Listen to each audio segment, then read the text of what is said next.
Welcome back to our latest edition of the Inside Pitch on CJNU 93.7 FM. Winnipeg Goldeyes season tickets and 10-game mini packs on sale now by visiting Goldeyes.com. We're calling the Goldeyes box office at 982 base. Goldeyes will open up the 2022 season this year at home on May 13th against the Fargo-Moorhead Redhawks at Shaw Park. Right now, really pleased to be joined by now a fourth-year member of the Winnipeg Goldeyes, recently re-signed with the club last month, and that, of course, is infielder Kevin Lachance joining us from out on the East Coast. Kevin, great to have you back for another season here with the Winnipeg Goldeyes. Thanks so much for taking some time out here this evening. Just how's everything been going for you this winter so far? Yeah, Steve, first of all, thanks for having me on, and it's good to be back. But yeah, things are going well. I've been keeping busy on the work side of things, on the training side of things, and I'm excited to get back up there. Yeah, you've been with the Goldeyes in some form since 2019, so you really had a first-hand account of all the, I guess, the uncertainty, the challenges, but also, the rewarding experience of getting to come back home towards the end of last year. But, for someone that's played this game for as long as you have, how do you kind of sum up both 2020 and 2021 with all of the challenges that you did have to face? Yeah, I mean, obviously it was difficult. We certainly talked about it a good bit about, being on the road and not having home fans and not really having a home or a place to live or anything. So it was certainly difficult, but at the same time, we were grateful to still be playing, and, we're grateful to the Goldeyes that they, kept us playing and all that stuff. But it was just so rewarding at the end of last year to get back and finally be back in the city with home fans at Shaw Park. That's the stuff that we've been waiting on for a while. So certainly excited to be able to play a full season at home and have things get a little bit more back to normal. And I mean, what was it like for you? You guys kind of turned the corner there around early July, really started to play some quality baseball, and even as late as I think the middle of July, we still weren't sure if coming back to Winnipeg was going to be an option last year. But finally, they did make that announcement, and just having been a travel team basically there for a year and a half or a little more than that, what was it like for you to finally get back to Shaw Park on August 3rd and have over 3,000 people in the stands? And of course, just kind of win the way you did with that big 14-3 win there over Sioux City. Yeah, no, it was awesome, and certainly we didn't get off to the best start, but we started to play good baseball, like you said. And I think part of that was definitely us knowing that it was a possibility that we'd be coming home and be able to play in front of fans and at Shaw Park. And I think that sort of coincided with our run at the end of the year, and it was a little bit too little, too late, but to be able to get back and be in front of home fans that first game and that first series, it was awesome. It was everything we had hoped for. Goldeyes infielder Kevin Lachance joining us on our most recent edition of the Inside Pitch, and so you've seen a wide range of I guess outcomes or talent levels in the American Association. You're going back to when you first joined the league in 2019. You were able to parlay that into an opportunity with the Arizona Diamondbacks, but just kind of based on what you've seen, your time in affiliated ball, both with the Dodgers and the Diamondbacks, playing a year in the Frontier League, and what you've seen the last 2 years or so in the American Association, how would you kind of describe the competition and the talent level that you've been facing? Yeah, I mean, I think the talent level of competition has been awesome. I mean, I think it's as good as it gets in independent baseball, and I did spend a little bit of time in the Atlantic League a few years back, and like you said, I was in the Frontier League, and I've been a number of places in affiliated ball, and I think the competition is, like I said, as good as it gets. And I think that the league as a whole has been sort of on the upswing since 2019, and I thought the competition was good then, but I think it's just gotten better since then. So yeah, I'm excited about it. I think the one thing that a lot of guys have mentioned this, and I think it's a really accurate description that it maybe helped all of you, especially the ones that were with the team both in 2020 and in 2021, was the fact that the clubhouse, the group of guys that you've had the last couple of seasons, have really meshed together well. Just as somebody that's been in that clubhouse the last 2 years, just kind of give your take on the people that you've been around these past 2 seasons and how that's maybe helped you weather some of the challenges. Yeah, no, it's been outstanding. And I think it starts up with Rick. Certainly it's been a pleasure to play for him, and he's sort of been a little bit more laid back and sort of made things a little bit easier. But the group of guys has been outstanding, both in 2020 and 2021. There were some of the same faces and some different guys, but really both groups have been outstanding, and it's really been sort of a brotherhood that we've formed and sort of got through those challenges. And, a lot of guys that I still keep in touch with to this day, formed a lot of great friendships there. And just from a player standpoint, I'm interested to hear your thoughts. That's you just mentioned something that I think everyone says about the way like Rick puts the team together, and that's he doesn't micromanage your routines. It doesn't micromanage the game. Obviously, he makes it clear what the expectation is, and that's to try and win a ball game every night. But why does that go such a long way, where you don't maybe have a manager that's constantly kind of breathing down your back, so to speak? Why does that actually help a player? If you can maybe describe that. Yeah, I think it all depends on sort of the players that you bring in. I think that Rick does a good job of bringing in the players that mesh well with sort of his style of managing. I think that it's been awesome for me. And, he's looking for professional guys. He's looking for guys that have expectations for themselves and know how to go about their business. And he lets those guys do those things and go about their business that way. So it's been really good for me because, I'm a guy that, takes good care of my body, always trying to get in the extra work and stuff that I need.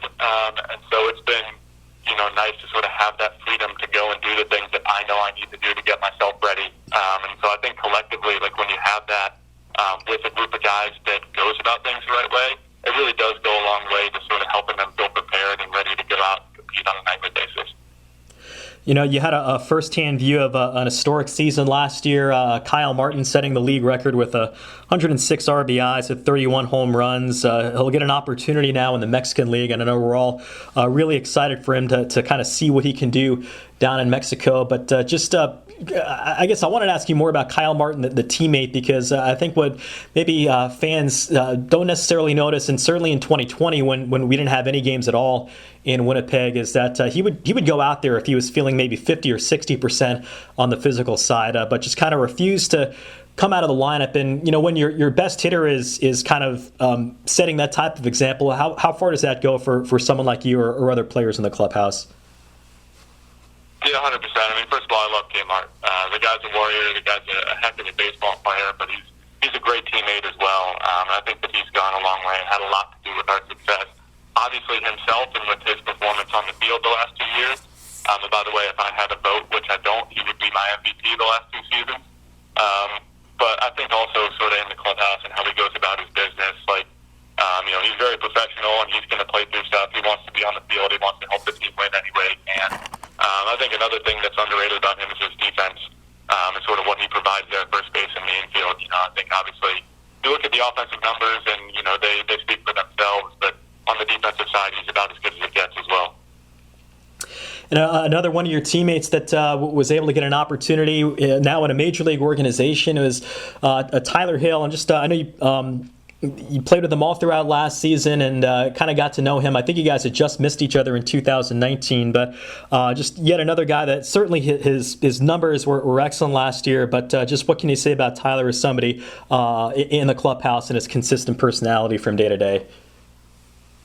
Yeah, no, another example. I really did love the group of guys, and Tyler's another one where we've kept in touch to this day and love talking hitting with him. And he's a professional, goes about things the right way. I had heard good things about him from guys that played with him in 19, but the guy just performs. I feel like he's always on base. We'd have at-bats, where he's leading off or something and, gets in an 0-2 count. You're just like, he's going to get on base somehow. He's going to walk. He's going to work an AB and get a pitch to hit. The guy just performs, and offensively, defensively, really excited and happy for him to get an opportunity.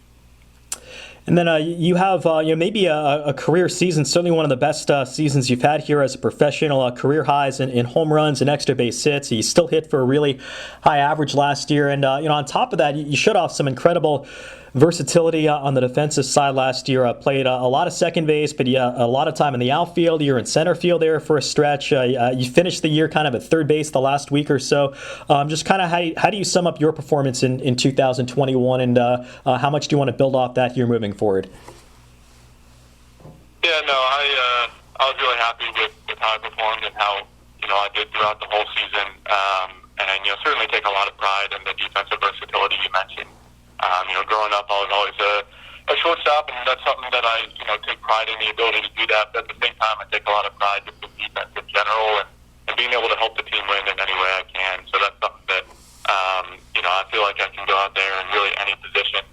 Probably not pitcher or catcher, but pretty much any other position that we need me to play. I can go out there and play defense at a high level and help us win. So that's something that I enjoy bringing to the table. And just offensively, I feel like I'm still getting better. I'm still learning more about myself and improving. And there's a few things last year that I learned about myself and some adjustments I made, things that I figured out that really clicked for me, and I was able to maintain throughout the last part of the year. And we talked about that a little bit, but sort of those adjustments towards the end of July that I was able to carry out through the end of the season. So I'm looking forward to being able to get back to that and be able to help us win every night. Yeah, I think that's one of the things that I know Rick and myself and everybody really appreciates and respects about how you go about your business. And there's just you're willing to absorb or at least consider any piece of information that's out there that could potentially help you on the field and help you perform. Just kind of take us through really more the mindset and the mentality of just being willing to look at anything if there's an opportunity or a chance that it might be able to help you out. Yeah, for sure. I mean, I'm a big believer that, the game is going to tell you a lot if you know what to look for and you pay attention. And so that's something that I've always tried to do from a young age is just pay attention to the game, watch the game, and try to pick up on things that can help you win. And it could be a small little detail with base running. It could be, a small little thing that, helps one of your teammates out. But really trying to look at any avenue I can to get better and help us win. I do have to give you a little bit of a shout out there with, all the stuff that you do that I'm sure not a lot of people see, but, it makes a big impact on our guys, and we appreciate it. Certainly appreciate that. And, we talked a little bit last year about the book that you've kept. You kind of do this by hand. And it's, I think, one of the most fascinating things in the league that maybe, the average fan doesn't really know about. But can you tell us just again about your documentation of every single pitch that you actually see in a game and how that's maybe helped you on a day-to-day basis? Yeah, for sure. I mean, I do have to give a little credit to an old college assistant coach of mine, Larry Williams, because my freshman year of college, he was the one that sort of put that seed in my head and got me thinking about it. And it's something that I've sort of obviously taken and run with and made my own and adjusted over the years. But yeah, I've documented every at-bat, every pitch that I've seen from my freshman year of college up through last year. And I feel like that goes into sort of the information that you're talking about and trying to gain an advantage in any way I can. Where, I have whether it's the pitch sequences or how guys get, fastballs or breaking balls played to me, just little things that, obviously help myself to where, like, when I face a pitcher for the second, third, fourth time, I feel like I know them that much better. But also things that I can pass on to my team. And, I'll keep everything in there from each pitch, the result of each pitch, sort of how they're playing to me, situations, anything that I can pick up on, I'll write down in there. And then, when we play those guys again, I have those notes and I can pass those on and try to help us. I think one thing I'm sure you and the other returning position players are excited about, Amos Ramon, who joined you guys for that final month, of course, has made his home in Winnipeg here for quite some time now, but he'll be coming back full-time as the Winnipeg Goldeyes hitting coach, knows what it takes to win here. But, a guy that has not only had success as a player, but also as a coach here in recent years and is very open to a lot of the, more analytical or newer age type philosophies that I know are a big part of your preparation. Yeah, Amos has been awesome. Adding him in towards the end of last year, and him playing as well. Like, he's just a great guy to have around, a great guy to talk hitting with. And certainly we've had a lot of really good discussions on some higher level conversations in hitting and data and technology. Just how to use stuff to help guys get better and help us perform in games. And he's been awesome with that stuff, and I'm really glad to have him back. No, just kind of tell us what you've been doing. I know the last number of years you've been working at different facilities kind of on the East Coast. Just kind of give us an idea of what you're doing right now in the off season with some coaching, maybe high school kids or helping just players of all different talent levels develop. And does coaching players or helping players through their own processes, does that kind of simultaneously help you improve as a player yourself? Yeah, for sure. I mean, first of all,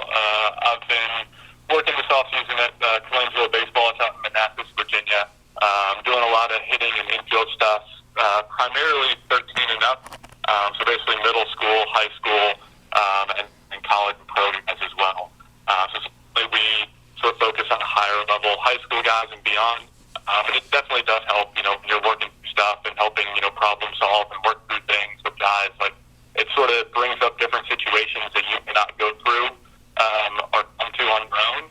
And it does sort of help you learn how to help other guys and even how to help yourself and sort of make adjustments moving forward. And there's still probably not nearly as much today as maybe 4 or 5 years ago, but there is still sometimes some resistance from the the quote unquote old school crowd. But it does seem like as more and more youth level, middle school, high school type players are incorporating analytics and advanced technology into their daily routines, that it just seems like the younger or newer generation of players is very much open to using these resources as a means to get better. Yeah, for sure. It's something that I really enjoy, and I love learning about the game and anything new that I can, that I can get my hands on. I try to learn. So definitely, I think there's a benefit to the newer technologies in baseball and stuff like that. Like, it's never going to be the be all end all. It's always going to be a mix of sort of that old school and that new school, if you will. But I definitely think that the technology is there to help you if you use it in the right way. It sort of goes back to what we were talking about trying to take whatever you can from the game. Like, if you know what you're looking at, and you know how to use it, how to understand it, how to apply it, then that technology can be really helpful for guys.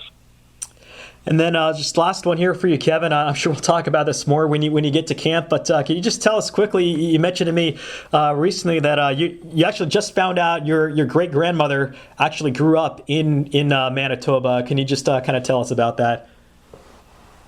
Yeah, of course. I mean, actually, both sides of the family are from Canada. So Lachance obviously comes from my dad's side. Both my grandparents on that side grew up in Quebec. So that name sort of comes from there. And then I just found out recently, I don't know why I didn't know this before, but my great-grandmother on my mom's side found out that she grew up in Winnipeg, lived on a small farm, and they ran a general store just outside the city. So that's pretty cool that, going back a few generations, that, there's some ties there to Winnipeg.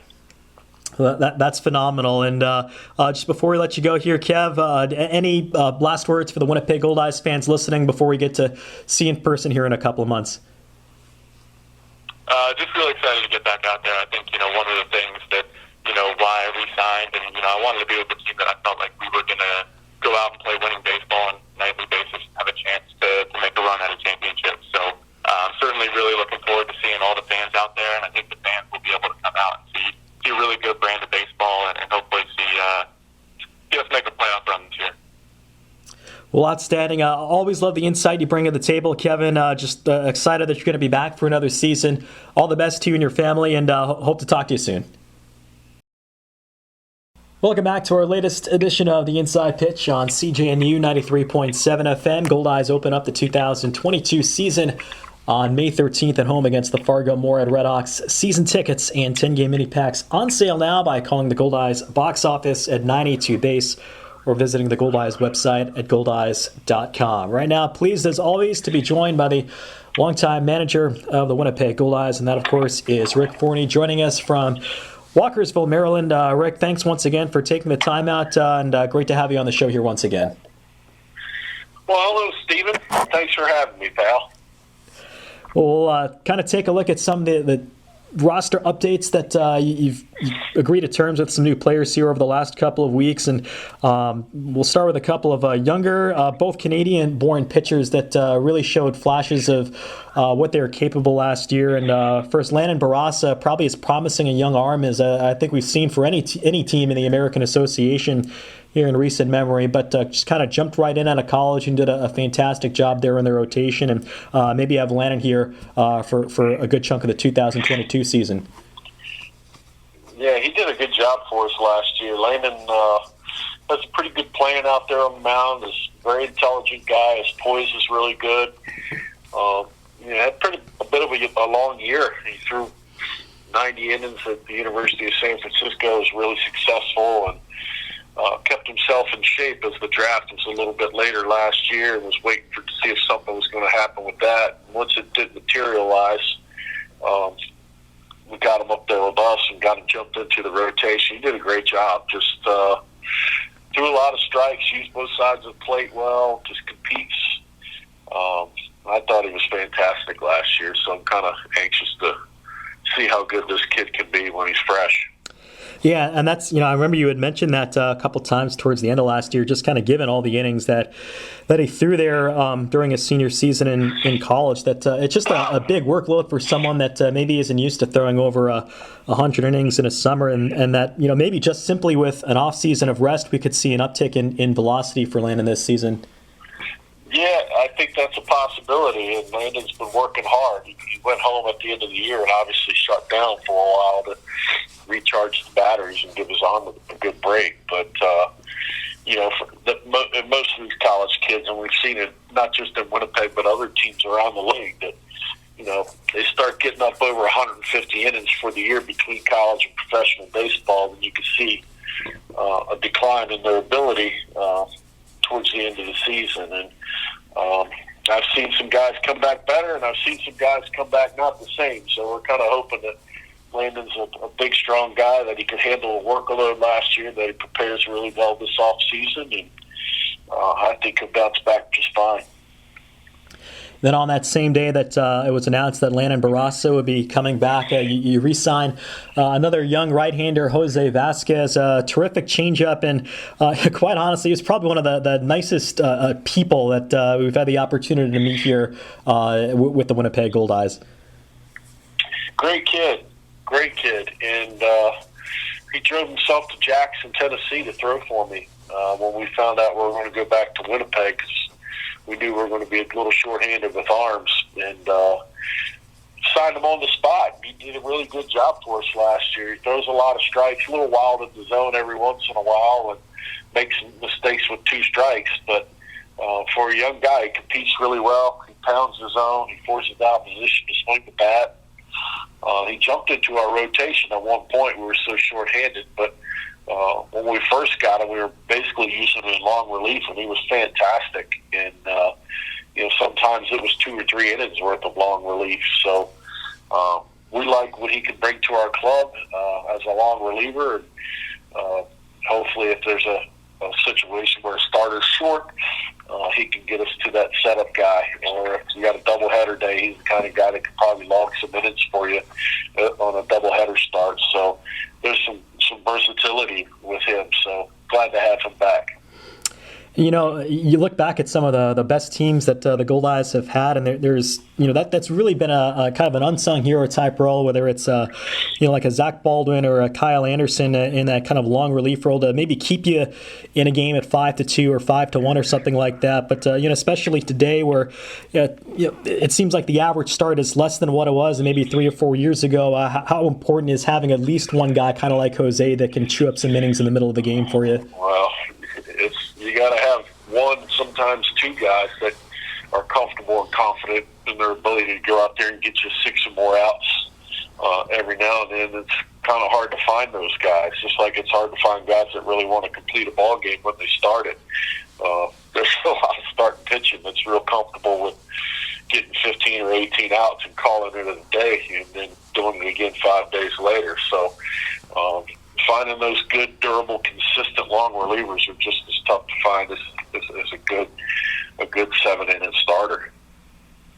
And then just announced earlier today, another guy that I think all of us are really excited to see what maybe he could do over the long haul, and that's Deion Stafford. Can catch, can play some corner outfield, just really an outstanding athlete, and some of the best natural power to the opposite field that we've seen in quite some time. Yeah, and he gives you everything he's got. When that game starts, he's ready to go. He works hard, prepares well before the ball games, but he's pretty intense. He competes really well, and he was fantastic for us last year. He catches well, blocks well, throws well. He's athletic back there, and he goes out in the outfield, runs it down pretty good. And we like what he brings to our ball club in terms of professionalism and versatility, and his production is good. And feel like he's the kind of guy that can possibly hit you 10 to 15 home runs and drive in 60 or more runs. So we're glad to have him back. And he kind of fits that profile. We've seen it so many times over the years where, Dion had a fantastic college career. I don't think there was any question that he had the ability to hit at a high level, and then just unfortunately sometimes catchers in affiliated ball they just don't get the playing time that maybe you would get in another position, and you don't get those regular at bats. And I think about someone like a Mason Katz a couple years ago, or even like an Andrew Sohn, that they really took off once you just pencil them in the lineup there every day. Yeah, they just need at bats, especially catchers. You can get blocked a little bit by having 2 and 3 catchers on that roster, and the manager being stuck trying to juggle everybody's workload. If one of them happens to be one of their upper level prospects, then that kid's going to catch 4 or 5 days a week, and then that leaves 3 days, maybe 2 days for the other 2 catchers on your roster to catch. So it's tough to get at bats, and not many catchers can play multiple positions. They're kind of stuck at either a DH or a catching position, so it's hard to get at bats. But Dion, you can DH him, you can probably play him in the corner outfield like we did. I'm sure you can stand at first base. So there's multiple ways that you can get that guy in the lineup. And everybody, I don't know if everybody remembers how good Mason was for us, but he was just kind of an organizational guy that played multiple positions but never got to play every day. And we wore him out and called him an awful bunch, but that kid could hit. And I can't remember the last time, if ever, if we had a catcher more productive on the offensive side is what Mason Katz was. And you talked about the versatility. Deion Stafford, a guy that certainly can play a lot of different positions, but you got a few guys like that. Certainly a Kevin Lachance, even David Washington can fill in the outfield if necessary. The last couple of years, and just trying to keep guys as fresh as possible. Do you see maybe gravitating towards a guy that's maybe your DH, or is that more of kind of a flex position, and you're going to maybe move guys around different DH every couple nights just to keep everybody fresh? I think you're going to have to move your DH around. There's no such thing as having a full-time DH. And I think this year, just based on our schedule and where we're playing, we're going to have the first 2 weeks in Winnipeg between our exhibition season and the first week of the regular season. Then we're going to go into the Milwaukee area. Then we're going to go back to Winnipeg. It's going to be pretty chilly. And I don't even know if it's realistic to think that guys will be able to play every day once the season starts. It's going to be so cold, probably a little damp, that you're putting yourself at risk for some leg injuries. So you better be prepared to have some movable parts on your roster, because you might be able to play someone 2 or 3 days, but you're going to have to probably DH or give people days off and move some pieces around for a couple of weeks to get them settled and locked in and make sure they're not at potential of being hurt and being out of your lineup for a long period of time, because we didn't nurture their bodies a little bit at the beginning of the season when we knew that the schedule was going to be challenging. So we'll have some guys moving around this year, at least to start the season. Yeah, that's it's a really interesting point. I guess that kind of a follow up to that. Does that apply maybe to the starting pitching maybe this year more so than others, just given that it's probably going to be a colder climate those first 3 or 4 weeks where you might manage the workload of the starters first couple times through the rotation? Well, I think we're not going to have much choice, because the training camps are now cut down to 8 days from 12 days. So they may only appear in one exhibition game before they start the season. So you're going to have a large pitching staff and some guys like Jose that can give you multiple innings out of the bullpen, because I don't know if it's realistic to think that anybody's going to come up there and be able to give you 7 innings out of the gate. So we're hopeful that everybody prepares well at home. Starters get their pitch counts built up where they could throw 6 innings when they get there. But if it's 40 degrees, you're probably not going to get 6 innings out of a guy from Texas. So we'll just have to see what the weather brings and watch every day and do the best we can to make the right decisions for the present time and the future. Joined by Winnipeg Goldeyes manager Rick Forney on our latest edition of the Inside Pitch. One little wrinkle in terms of putting the roster together, they have provided each team a couple extra spots for spring training, so teams can bring up to 30 players. So it's a little bit up from 28, which had kind of been the tradition in the American Association. Do you see yourself going up to 30 guys coming to camp, or is that kind of undetermined right now? Yeah, it's undetermined. I don't know how hot I'll get put pen to paper. over the next 7 weeks. So we'll see. I haven't put a number on it. When I feel like I got what I need, then if that's with 25 guys, then that's what I'll bring in. If I feel like I need 28 or 30, then that's what I'll bring in. I can't answer that question at this point. We'll just have to see what the future holds for us. One thing we haven't discussed yet this offseason, but there are a couple structural changes to the American Association. So one, we have a new division format, and also there's a bit of an expanded playoff format. I think it's fair to say that if you want to get to the postseason and have a deep postseason run, you're going to have to beat all the good teams over the course of that. But just kind of your thoughts on being in a West Division, a couple teams that you've been with over the previous years, like a Fargo, but also now competing against on a more regular basis teams like Lincoln, Kansas City, and Sioux City. Yeah, it freshens some things up for us a little bit to play more than one series against the Explorers or the Salt Dogs or the T-Bones, but we'll still have our neighbors from the South in our division. But to me, it doesn't really matter. If you're a playoff team or a championship team, you're going to have to be really good against everybody in the league and be good at home and on the road. So, I think the entire league does a really good job. All the managers do a good job of signing really good players and putting good products on the field. That the summer's going to be super competitive, and it's all going to boil down to whose team's going to stay the healthiest and whose team's going to stay intact from start to finish, and whose pitching ends up being a little bit better. It looks like everybody's offenses are starting to come around and look to be in pretty good shape as they're building rosters. So it's all going to boil down to some of those arms that we can get signed here over the next 7 weeks. But it will be nice to go to Lincoln twice and Kansas City twice, just mix it up just a little bit to answer your question.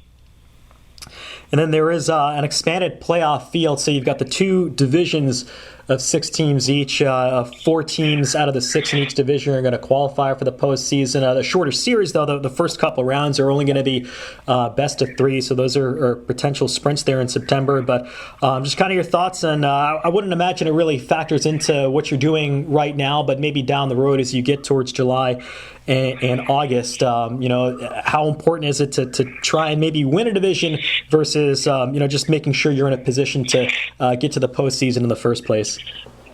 Well, right now it doesn't really matter. We're trying to put the best team we can on the field, and hopefully it's good enough to win yourself a division. But I like the format being expanded. I like having more teams that have an opportunity to make the postseason. And even if you're off to a slow start, hopefully you're not going to fall too far out of that final spot in your division, that you can still stay competitive, make a couple moves, and maybe you're back in the mix. And I just like everything about it. I'm glad the league did it. No, we touched a little bit last time on the situation with Major League Baseball. Now we're kind of at a point where I think since the last show they've formally delayed both MLB spring training and at least the first few series of the Major League Baseball regular season. How has that impacted anything that you've been trying to do here recently in the last couple of weeks? And I know there's really nobody knows what the answer is right now, but just kind of your thoughts on how this could affect the American Association as a whole moving forward. Well, yes and no. It's affecting me indirectly. I guess our league and the rest of minor league baseball is going to start on time, regardless of whether the major league product is on the field or not. I think for most of our clubs, the way it's affecting us is in our ability to put our teams together. Is that what we would consider the marquee players for our league that we try to sign, the AA, the AAA, the ex-major league talent that are without minor league contracts at this point. Those are the ones we're all trying to get. They're kind of in a holding pattern.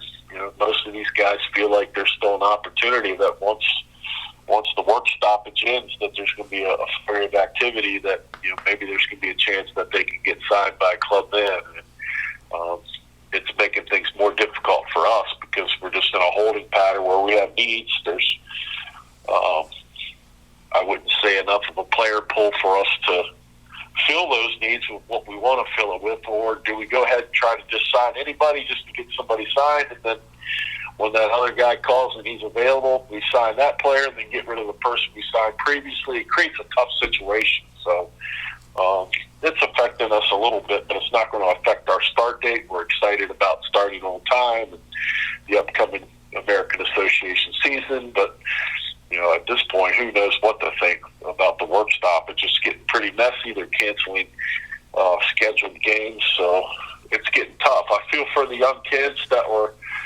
on the 40-man roster for the first time, that were going to have their very first opportunity in Major League Spring Training. It appears that that's gone away for those guys, or some of those minor league players that get spring training invites, that really look forward to the opportunity to go compete for a job with the big league team. And there's also financial ramifications from it too. Some of those minor leaguers that are looking forward to that salary that they were going to get on their spring training per diems, that's all gone. So I feel for the guys, but I don't even know what the answer is at this point. Hopefully they get some things figured out, get back on the field, and play some games. And lastly, we've been asking this to all the players we've been having on the shows, but just given all the uncertainty that the Goldeyes have faced the last two seasons, just how much are you looking forward to having God willing, a full season in Winnipeg here come May 13th? Yeah, we're excited. We're really excited. It's been a long time. It's been a really long time. And, it's been difficult being away from the park that we all love, and I can't wait to get back there and have games in our home park with our fans there. It's something that we're all looking forward to, and it would just mean a step towards normalcy. You know what I mean? I think that's what we're all looking for in our lives at this point. But it's been a long time, and we're anxiously awaiting the opportunity to get back into town on May 5th and wait for that season to kick off. Well, great stuff as always, Rick. Appreciate the time, and all the best to you and the family here. We'll look forward to talking with you again in a couple of weeks. Welcome back to our latest edition of the Inside Pitch on CJNU 93.7 FM. The Winnipeg Goldeyes open up the 2022 season on May 13th at home against the rival Fargo-Moorhead Redhawks. Season tickets and 10-game mini packs on sale now by calling the Goldeyes box office at 982 base or visiting the website at Goldeyes.com. Right now, extremely pleased to be joined by one of the biggest advocates for independent baseball, as well as the editor-in-chief for Baseball America, one of the all-time great baseball publications. And that, of course, is JJ Cooper. JJ, thanks so much for taking the time out. I know this is a really busy, kind of a unique time of the year as well, given the landscape of Major League Baseball. But thanks, as always, for taking the time out, and thanks for coming on here tonight. Always happy to do it, and it does. Just hearing that, just you saying opening day is coming up, feels good. Just to be thinking about that, feels good to be kind of getting ready to go in another season. Well, JJ, we'll talk at length here about independent baseball, but obviously the baseball industry is affected. Everyone is affected in some way by what's going on with Major League Baseball. The lockout's been in place since December, but up until recently now, it's officially cutting into both spring training and at least a portion of the regular season. Just for those that maybe aren't as familiar with the situation, how can you kind of sum up the state of the lockout right now and what the prospects are of Major League Baseball eventually returning to play? It's not good right now. It's easy, if you want to, it's easy to say, why can't these sides compromise? But at the root of it, we do have a core disagreement going on right now, which is the players. Everyone, I think, would say that the owners, quote, won the last two CBA agreements, which stretch over 10 years, to 2012 to the present. And the players are ones who definitely say that. And they're saying, okay, they failed in the last two negotiations to basically be rewarded for revenue growth in baseball. And when you say, well, what does that mean? It's like, when you look at things like the league minimum salary, when you look at the competitive balance tax or luxury tax threshold, those are things where it has not kept up with inflation, really, but it has especially not come up with revenue growth around Major League Baseball. And so the players are saying, we think this time it should. So they're looking for a rise in the minimum salary. They're looking for a rise in the competitive balance tax threshold, all those things. And the owners are saying, we think that the last two agreements we should be following those models. And as long as one side's saying, no, it needs to be tied to revenue growth, we get rewarded too for revenue growth, and the other side says, no, the last two weren't tied to revenue growth, so why should this one be?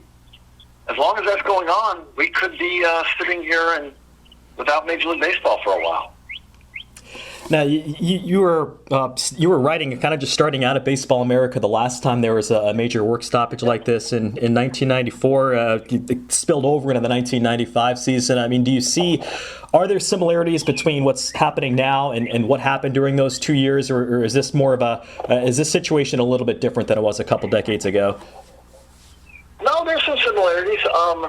I think the difference is that in 94, 95, you had a lot of the same reasoning for the dispute, but you had different wording for it. At the time, that was an argument where the Bud Selig and the owners were saying, if we don't do this, the small market team isn't going to have a chance. This time it's more of, it's not being framed in those words. It's being framed more as, we think that this is a fair and equitable offer, but no one's making the case that if this doesn't happen, that teams will fold or anything like that.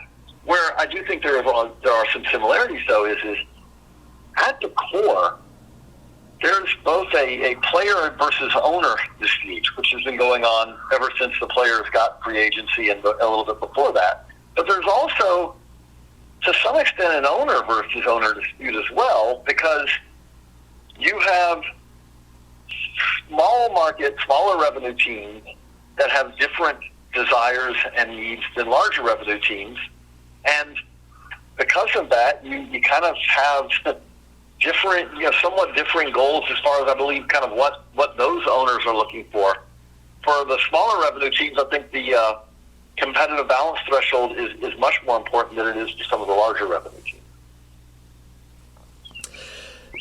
J.J. Cooper, the editor-in-chief of Baseball America, joining us on the latest edition of the Inside Pitch, talking about Major League Baseball, the current lockout situation, and how that can ultimately affect really all levels of professional baseball. One thing that's been talked about that isn't necessarily directly related to the lockout, but I wanted to get your thoughts on this is, can Major League Baseball do a better job marketing, certainly its players and maybe its teams? And you just look the last couple of years. I mean, last year alone with someone like Shohei Ohtani, who did things that haven't been done since Babe Ruth was playing for the New York Yankees. And you still almost get the feeling that outside of baseball fans, that people don't really know who he is and what he was able to accomplish when something like that probably should be celebrated on the same level as someone like a LeBron James or a Patrick Mahomes.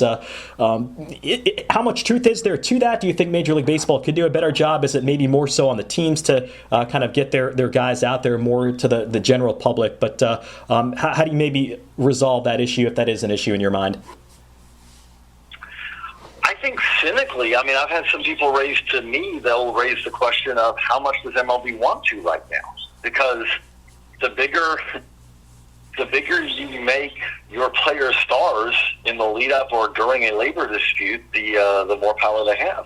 And I don't know if that has anything to do with this or not, but the reality of it is that, no, I think it is clear to say that right now, Major League Baseball players, stars, don't have the same